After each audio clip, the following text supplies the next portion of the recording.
I really love the topic of food safety. It's not as fun as like the other nutrition topics, but it's super, super important and it's really valuable information. A very important part of nutrition is food safety. So many people think of food safety being important for running a restaurant or operating a restaurant, but it's really equally as important in our home because foodborne illness is a very real thing. It can make people very sick. And so everything we do for food safety purposes is to prevent that, is to prevent unwanted foodborne illnesses. So nutrition and food safety for a healthier community. Why nutrition matters. Good nutrition helps maintain energy, prevent chronic diseases, and supports strong immunity. And so the reason I put this in is exactly for that, prevents chronic diseases and really illnesses in general. Proper hygiene and proper food safety is really important in preventing illnesses. So a food safety deep dive, why it is important? It's important because it's helping to keep your food safe, healthy, and fresh every day. Why does it matter? Foodborne illness affects millions each year and is so common. And you'll hear all the time of people in restaurants, especially those like big buffet restaurants. I know people love them, but there's a lot of foodborne illness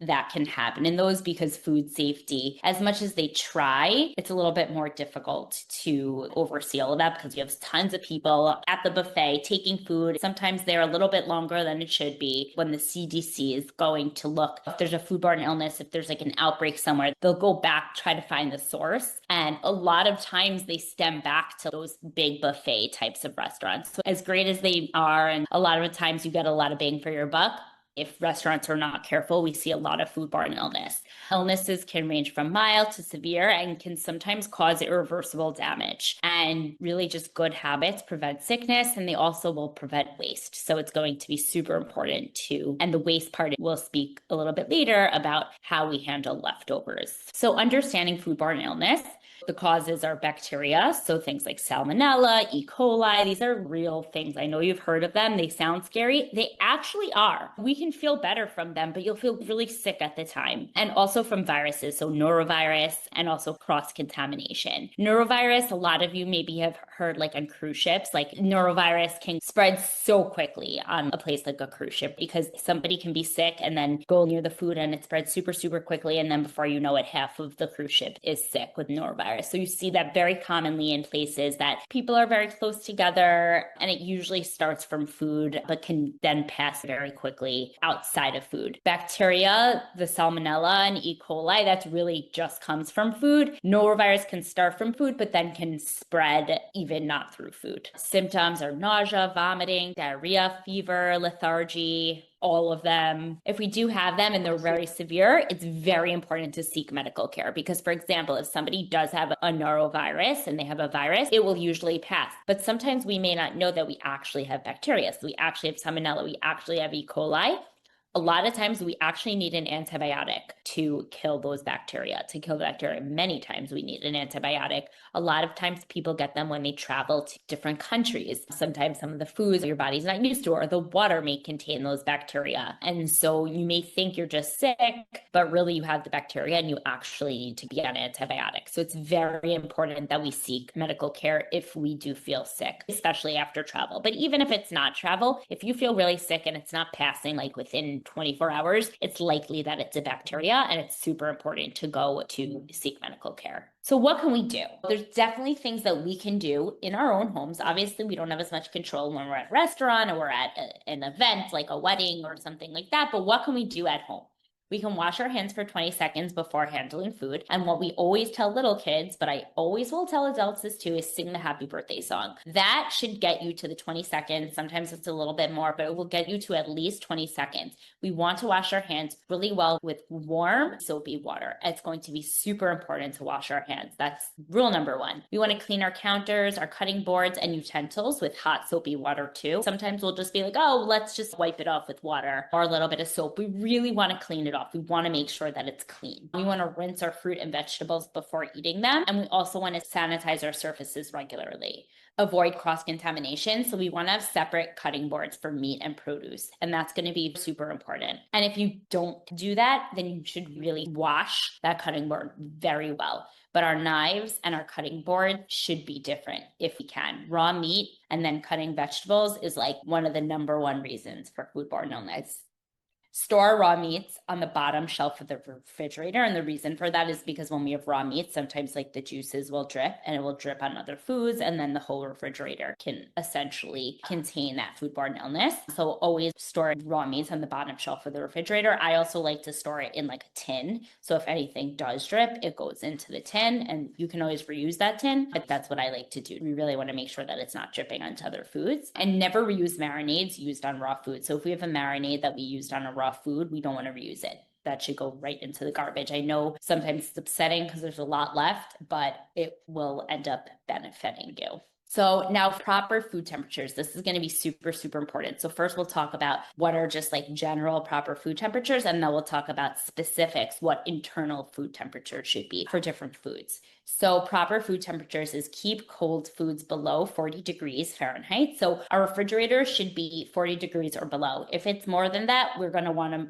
take that lower. So if you can see the temperature in your refrigerator, make sure that they're at 40 or below. Keep hot foods above 140 degrees Fahrenheit. Cook meats to safe internal temperatures, and we'll talk about what those are. And use a thermometer for accuracy. A meat thermometer is a game changer. It is super easy, and it will just really help you ensure that you're eating properly. What I always suggest to people is if you don't know how to properly use one, or if you've never used them before, YouTube it, because you actually really do want to get it in the perfect spot. You need to make sure it's going into the center. You usually want to go on the side and get directly to the center, because we want the center temperature. That is going to be the middle point, and that is what we want to make sure we get to that proper internal temperature. They're really inexpensive. You don't need to get a fancy one. Get one that's super inexpensive, and it is such a valuable kitchen tool. And I really highly recommend people use them and learn to use them. So now, what are the cooking temperature guides? Poultry, things like chicken, turkey, they should be 165 degrees Fahrenheit, the internal temperature. So again, when you get it to that middle point and making sure it's inserted properly, it should be 165 degrees Fahrenheit.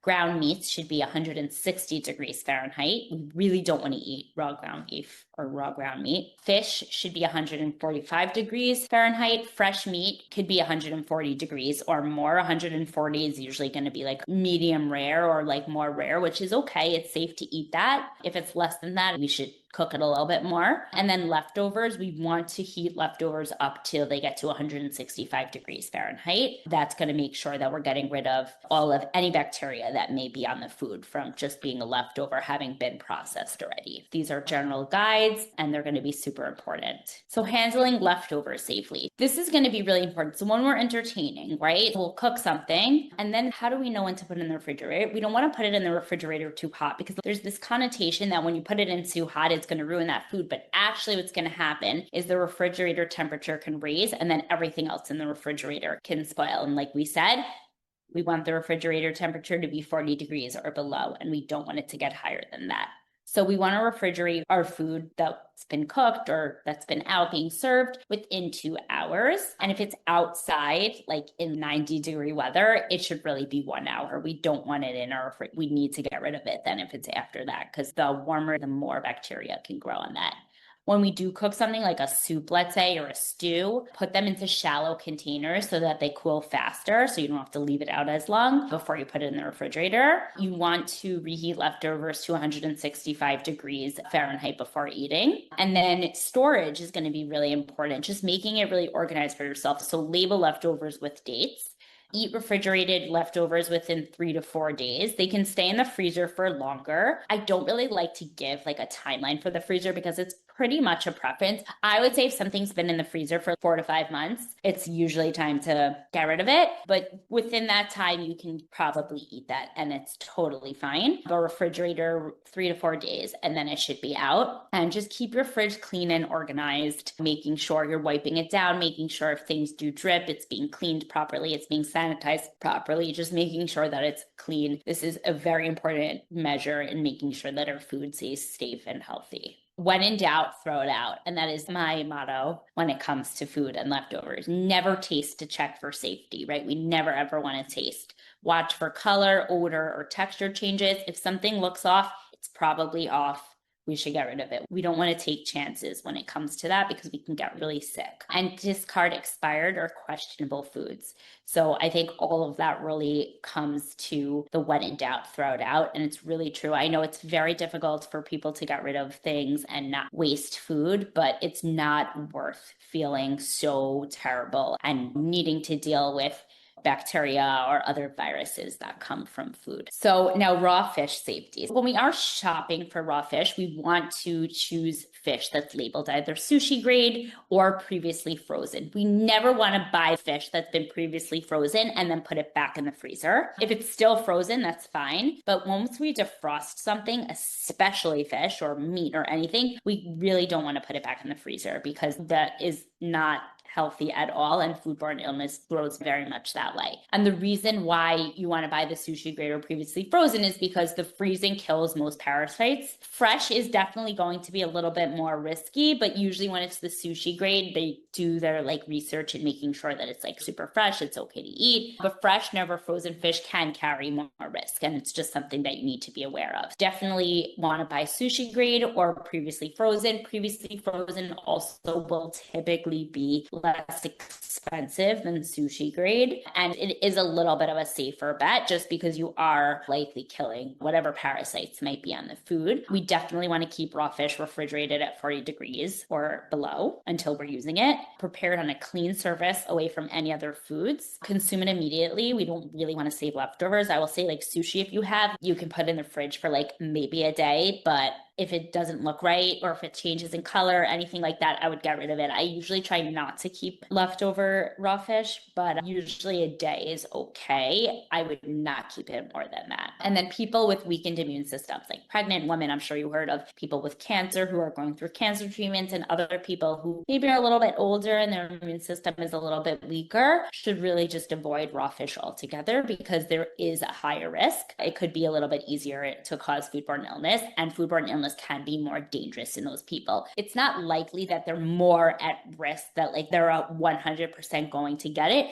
It's that it's a little bit more dangerous for them. It's a little more difficult to get rid of it. There's certain medications pregnant women, for example, can't take, and then it can be very dangerous for the fetus. So it's very important to just stay away from that. It is not easy, especially if you love raw fish, if you love sushi, but it is something that I think is a very important thing to stay away from. So practice safety even when sharing or donating food. I know a lot of times people have an event and they'll have a ton of leftover food and they want to donate it to a local food bank or to a local whatever it is that people would take food donations. But we really want to practice safety even when sharing or donating that food. So if you think it's questionable, it's better not to. And there are some organizations that actually will not take food donations for that reason, because they don't actually know, they have no control over whether or not it's all been safely taken care of.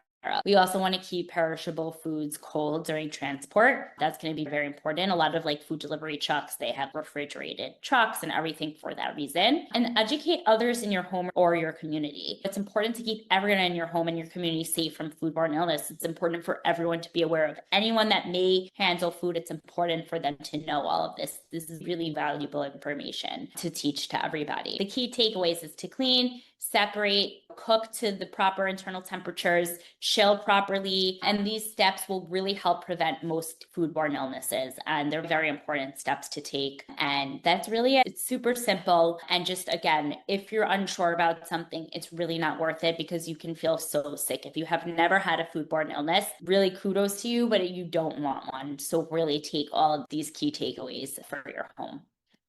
With Thanksgiving coming up, you know how you have family and you leave food out for everybody and you have maybe a buffet style or whatever. How long should you keep your food out? Not more than 2 hours. Okay. Not more than 2 hours. Got it. I know it seems short, but then get the dessert out at that point. Put your leftovers in the fridge or the freezer, whichever you're doing. Let's say you make a big batch of soup or something and you're thinking you can eat it all, but then you're like, I'm not sure I can eat this all in 4 days. Let's say it's been a day or two. Can you put part of that in the freezer at that point? Absolutely. The only thing we cannot do is if something was frozen, if we had a soup that was frozen and then you defrost it and then you realize, I'm not going to finish this, you cannot refreeze it. Don't do that. Okay. Never refreeze something something that has been defrosted. Been thawed of. And that's true for anything. That's true for meat. That's true for everything. Okay. Yes, everything. That's a good rule of thumb. Everything. I remember reading this when I had food poisoning and thinking that this was the origin of mine. But cut fruit, like you go to a store and buy cut fruit, is there any higher risk of that? Just like any prepared food could possibly be a source for that? Or is there anything specific to something like? No,